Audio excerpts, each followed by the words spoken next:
You look like you could beat Saul up. No, Saul was a heck of a fighter. Saul was a real good amateur fighter, and he's a pretty good pro, and he's even a better person. Now, more importantly, let's concentrate on this fight in front of us. Lawson, the undefeated fighter, you know, he's a big man. I said that in the fight plan. Let me put some proof to it. Prescott, much smaller. He has been a lightweight and junior welterweight his entire career. Just went up to welterweight in his last 2 fights, Todd. While Lawson is a full-fledged welterweight his entire career. I think Lawson needs to use that size advantage, come forward smart behind the jab, and start to bang the body of the smaller Prescott early. So later on, it could pay off for him. You know, kind of like putting those CDs in the bank. You know, you put them in when your kids are young, and then as they get a little older, they mature, they pay off for you. Body work matures, it pays off for you later in the fight. Freddie Lawson wore a camouflage outfit yesterday to our fighter interviews, said he was ready for war. And we told Prescott of Lawson's attire, he said if he wants a war, I'll give him a war. And here we go. Prescott with a right hand that connects. Yeah, well, Prescott is the veteran. He's been in much tougher fights than Lawson. You know, this is a step up for Lawson. He's been in with a lot of soft opposition for the most part. And for Prescott, you know, he's been in real fights. He knows what he can handle. He knows he can depend on himself. Lawson hasn't really learned that lesson yet. And Prescott, for him, he's got to stay outside, use his legs, box a little bit, use his jab, and look for the right hand.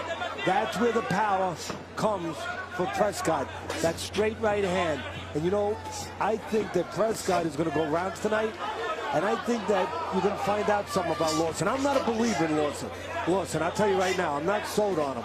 And I'm not saying he's in with Godzilla tonight, but it is a way of measuring him by seeing him with Prescott, even though it is a 32-year-old Prescott who has looked a little shop-worn lately. But if he's got enough left, he can make it interesting against Lawson. Prescott just 6-6 in his last 12 fights. Lost to Robert Garcia right here on Friday Night Fights back in July, a 10-round unanimous decision. But he certainly got the experience edge over Lawson, who really hasn't fought anyone of note except for Ray Narr, his fellow countryman, on Friday Night Fights, and won by a 10-round unanimous decision. Yeah, Prescott is in the twilight of his career. But this is still, I said it, I'll say it again, this is still a step up for Lawson. Pretty good action here in our opening round. It's our main event here on Friday Night Fights. Diaz, that's April 3rd, 9 p.m. from Corona, California. Now round 2 of our main event.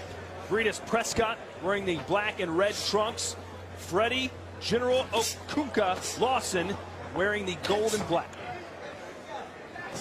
What did you make of Lawson's soundbite we rolled earlier where he said, I want a war, I want to be tested, I want to see what I'm made of? You like your fighter saying that? Listen, I like the idea that he's probably prepared for the best fight or the best fighter that he's been in there with, and that he understands that somewhere along the line he's going to have to be tested, he's going to have to behave like a fighter. You know, I think that part of that bravado is that, well, it's attached to the things that I pointed out already, that he knows he's the bigger guy. He knows that he's 7 years younger. You know, it's easier to rooster, you know, and you know that you have hens out there. You know, it's a little easier to crow. Right. And I think that's part of the reason. You know, I'm going to tell you what I believe. I'm not going to tell you what is just, you know, sometimes traditional to be said or conventional to be said or easy to be said. I think Lawson just feels that he has an edge in his fight, and it's easy to say, yeah, I want a war. If he was in there with maybe, I don't know, you mentioned whoever the top welterweight is, say Cotto, I don't think he'd be saying I want a war. Well, they're exchanging power punches right now. Not too much defense being seen. We're only midway through round 2. And the problem with Prescott, again, he's 32 years old. He's in the twilight of his career. He is the veteran here. I think he can test Lawson, but he likes to go inside, and he is the smaller guy. So when he goes inside, if Lawson responds properly, Prescott's going to wind up getting the worst of it. especially if Lawson goes downstairs. Lawson doing well fighting out of the corner, but eats a couple right hands. I still think Prescott would be better off using his... and a left connects from Prescott. I still think Prescott would be better off on the outside. Even though he's having moments here, using his legs, pot shotting with his jab, and looking for the right hand. Because if he stays inside too long with the bigger Lawson, the younger Lawson, the undefeated Lawson, I think he's going to wind up getting worn down in the later rounds. But you know what? Prescott's a fighter. He's really not a boxer. Even though his body tells you that he should box, even though the things that I pointed out, you know, all the evidence tells you, all the stats tell you that he should box in this fight. But at the end of the day, Prescott's going to do what he does, and that's going to be engaged.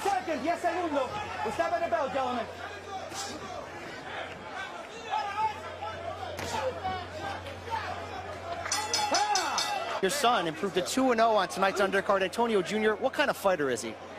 He's a fan-friendly fighter, man. He sits in there, he put his chest in the fight. He's not afraid to take chances, and I love it because he let his hands go. Well, you knocked out Jonathan Banks on your last fight last December on ESPN. What is next for you? When are you going to make your return? Man, I need some action, man. So if you know any top 5 heavyweights looking to get knocked out, come see me, baby. I need some action, man. I'm ready. Thanks, Antonio. Thank you. You know anybody, Teddy? Got anybody in your Rolodex? You still use a Rolodex, don't you? What's a Rolodex? I have no idea. It's where you flip the thing and all the cards come up from the 70s. Well, I don't have them. I just have them on my desk. Okay. They're just all over different. I know where they are. Some on the left side, some on the right side, some inside the desk. You know, some on top of that pile of paper. Okay. I know exactly where they are. Listen, maybe you should fight Shannon Briggs. I mean, I know that I don't go on the internet. Everybody knows that, but I've been told that they've been having a little bit of an internet war, and maybe that wouldn't be. Hey, I'd like to see it. Maybe that'd be okay. You know, the former cruiserweight champ moving up to fight full heavyweight in Briggs, who's been out of the business for a while. Now he's trying to come back and trying to make some noise, chasing after Klitschko and doing all that kind of stuff, trying to get attention. Maybe before he could really legitimize that, I don't know if it could ever be legitimate that Briggs should fight Klitschko, but if he wants to try to make it legitimate, maybe he takes a step, you know, with Tarver, and if he beats Tarver, hey, it makes his chances for yelling for that fight, right, a little bit better, a little bit louder. Right now, what's getting louder is Lawson starting to press the action a little bit more, and Prescott doing what I think he should do. I don't know if he's going to stay with it, but he's boxing on the outside, using that jab, using his legs a little bit. And I think that, again, he's a smaller man. That's what he should do against Lawson. And I was looking at Lawson's record, and I said, wow, he was very active that first year he turned pro in 2011. He had 12 fights. That's the way you want to develop a prospect. That may have been a knockdown. Keep him busy. It was a knockdown, a right hand to the temple from Lawson. Prescott complaining it was a slip, but it is a knockdown.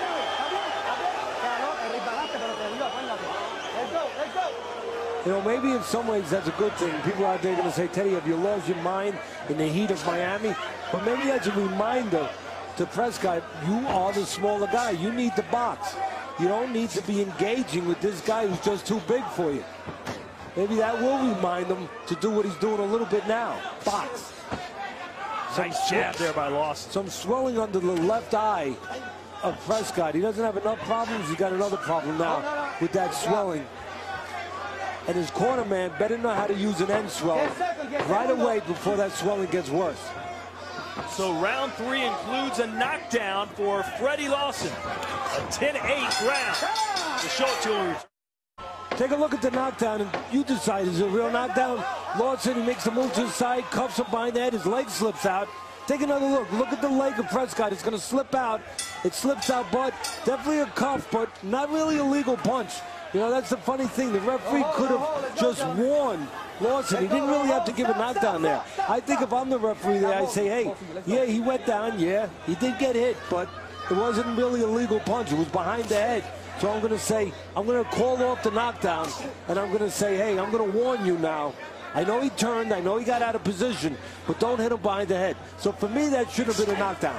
But it was a snap decision. He made it. Yeah, and it's a 10-8 round right now, and that's what matters. 10-8 round for Lawson. So Prescott, who Teddy has basically begged to stay outside and use his boxing skills, has been known to engage in firefights, especially when he feels like his back is against the ropes. And he definitely lost round 2. Or excuse me, round 3. Listen, I'll give credit to Lawson. I see an improvement. Somebody is telling him the right things in between fights. Somebody's pointing out, you know, the things that we saw in the air, or at least that I saw in the air, the last time that Lawson fought on our air against Raymond Nah. I was saying that Lawson leaves himself wide open, reaching in with punches. I think somebody looked at that tape and they corrected those things. He's not leaving himself, although he got wide there. Nice one, and he got nailed with Prescott. For the most part, Lawson not leaving himself wide open, reaching in like he did in his prior fights. Lawson still bouncing on his toes. Handled those punches pretty well, at least so it seems. See, again, if I'm Prescott, I know you're getting drawn in now. You're a fighter, and you're doing okay here, but you're still in there with the bigger guy. I'd be boxing on the outside, taking little pieces of him, looking for the right hand, not laying in front, moving to the side, keeping Lawson turning, not letting him come forward like that, because when he comes forward like that, he's going to hurt you if you're Prescott, because, again, Prescott a little light in the backside, I think, to stay in there with Lawson. See, Lawson's good coming forward, but going to the sides on him, you make him turn, you keep him off balance, he's not so effective. That should have been the game plan, I believe, for Prescott. And also, what did I do in the fight plan? I talked about stretching out the ring. I talked about Prescott stepping out and making Lawson reach.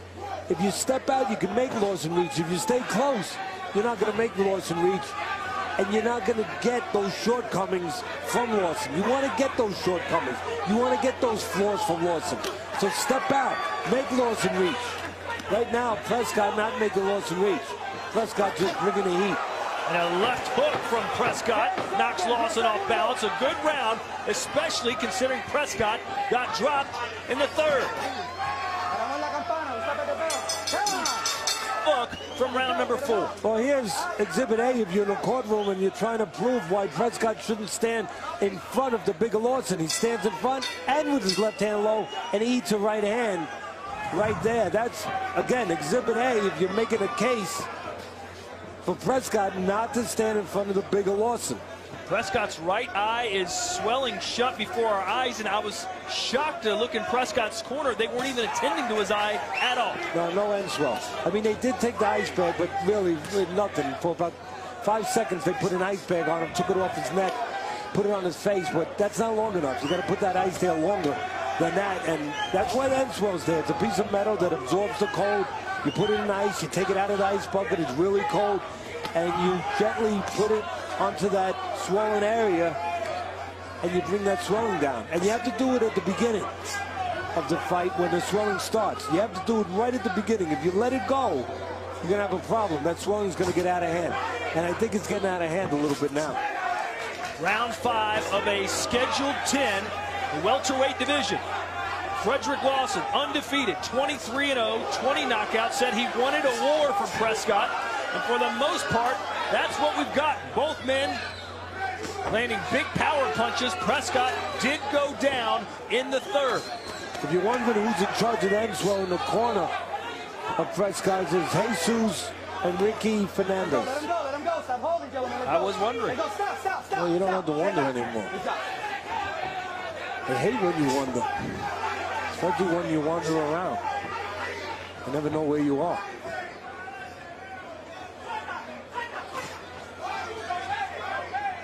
Again, to the credit of Lawson, you know, he's not lighting the house on fire.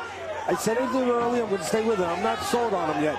But to his credit, he showed me that he's learned something from the other fights I've seen of him, that he heard some of the criticism, maybe he just saw it on the film, and he got shaken a little with the right hand there, or maybe he was a little off balance, but he heard probably me saying in his last fight that he reaches in, and I haven't seen him reach in here tonight, and I give him credit for that.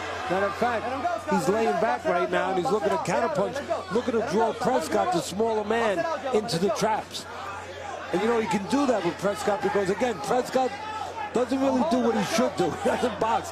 He's a fighter, and, you know, he doesn't disguise it. You know, just nothing fancy, just comes right at you. Has a lot of heart. And a lot of fans here as well. Several Colombian flags and Colombian soccer jerseys in the crowd. They're wanting to get behind him, want him to land a big shot. But heart's not enough. You got to have heart and intellect. Because when you have a guy who's got heart, and then the other guy has heart too, but he's also smarter, and he's bigger, well, he's tougher too.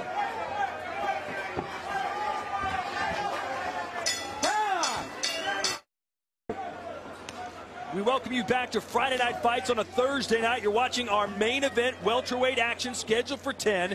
Fredrick Lawson, undefeated out of Ghana, taking on a very tough challenge. Hard-hitting Colombian Breidis Prescott, who was dropped in the third round, very controversially so. May have been a slip.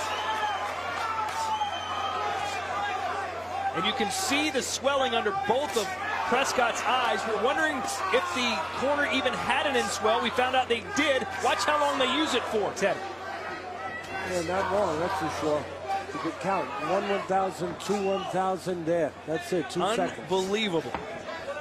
Not long enough to bring down that swelling that you could see. You don't have to tell us or have us tell you.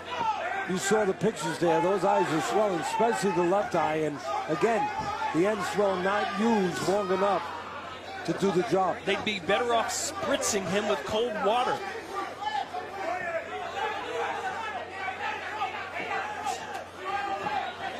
When I watch Prescott, he reminds me of the movie The Gambler. You know, because in The Gambler, no matter how many people told him that, hey, you know, sometimes you gotta step away. Sometimes you gotta, you know, walk away from the long shot. Not Prescott. He's always going in there looking for the big money, looking for the big punch, looking to cash in, looking to gamble.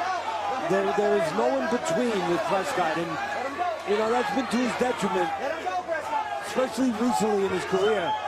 And we'll see whether or not it's to his detriment tonight, or maybe he'll break down the undefeated and untested Lawson. Well, Prescott's trainer, Franco Gonzalez, said we want our fighter Prescott to go forward, forward, forward. See, I don't agree with it, but we'll find out who's right. What they're bargaining on is that Prescott, again, will uncover something in Lawson that hasn't been uncovered yet. You know, he's undefeated. He's been in there pretty soft. They're hoping that he's going to uncover a soft spot to Lawson. Maybe a deficiency mentally that he's not really as tough as his record is. We're going to find out. It's interesting. I'm enjoying this. Prescott has plenty of power, 20 knockouts, 27 victories. We're going to find out if Lawson does have a chin. You know, I talked about the record of Lawson on soft opposition. How soft, you ask? Well, 11. And now Prescott loading up. Lawson fighting back as we wind down round 6. Yeah, 11 of his opponents, 11 of Lawson's opponents had 0 wins when he fought them. He's getting tested now. I want a firefighter. I want you to control against the ropes. I want you to slide over, okay? Give me one uppercut. That's all you need. I don't need a combination. That was Fredrick Lawson's trainer, Abel Sanchez, who was telling his fighter to hit Prescott in the chest. I'd be honest with you, I prefer hitting him on the chin. Is it maybe a case of aim for his chest and maybe he'll hit his chin? That's just me. I think. What do you know? I think. What do I know? I just think it'd be more effective if you actually hit him on the chin. But I believe Evander Holyfield dropped Mike Tyson with a shot to the chest back in the day. Well, Mike Tyson didn't have to tough his chest. He had a glass chest, apparently. We're going along with that glass head. We're in round 7 of 10. It's been a very entertaining main event. Freddie Lawson trying to remain perfect. Breidis Prescott perhaps at a crossroads of his career, maybe known as a gatekeeper in the welterweight division. But a win here puts him back into bigger and better fights for sure. There's an old saying in boxing, Customato, my mentor, one of the greatest in the game of all time, used to always say that when you're in a fight and both guys' talents are fairly comparable, that fight becomes more a test of will than of skill. It just becomes that. And right now, that's what's happening here. This is becoming more a test of will than of skill. And if it continues that way, we're going to find out who has the stronger will. And I'm wondering if it's not Prescott again. Well, Lawson's never been in a fight like this before. Who has been in real fights. Yeah. And I made the point earlier that 11 of Lawson's opponents